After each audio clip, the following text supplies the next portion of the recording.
Hi friends, welcome to U R kitchen. ಇವತ್ತು ಹಾಗಲಕಾಯಿ ಪಲ್ಯ ಯಾವ ರೀತಿ ಮಾಡೋದು ಅಂತ ತೋರಿಸ್ತಾ ಇದ್ದೀನಿ.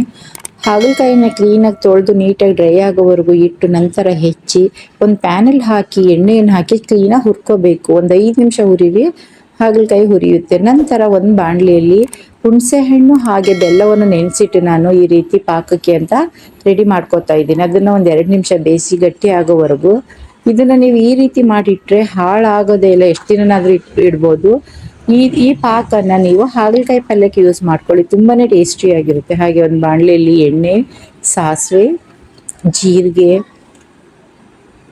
ಕರಿಬೇವು ಹಾಗೆ ಹಸಿಮೆಣಸಿನಕಾಯಿ ಇವೆಲ್ಲವನ್ನು ಒಗ್ಗರಣೆ ಮಾಡ್ಕೋಬೇಕು.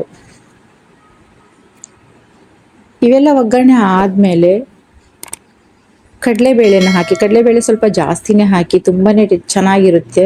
ಹಾಗೆ 1-2 ಈರುಳ್ಳಿ, ಬೆಳ್ಳುಳ್ಳಿ, ಟೊಮ್ಯಾಟೊ, ಉಪ್ಪು, ರುಚಿಗೆ ತಕ್ಕಷ್ಟು ಉಪ್ಪು ನೋಡ್ಕೊಂಡು ಹಾಕೊಳ್ಳಿ. ಇವೆಲ್ಲ ಒಗ್ಗರಣೆ ಆದಮೇಲೆ ಹುರಿದಿಟ್ಟಿರೋ ಹಾಗಲಕಾಯಿನ ಸಹ ಒಗ್ಗರಣೆಗೆ ಮಿಕ್ಸ್ ಮಾಡಬೇಕು.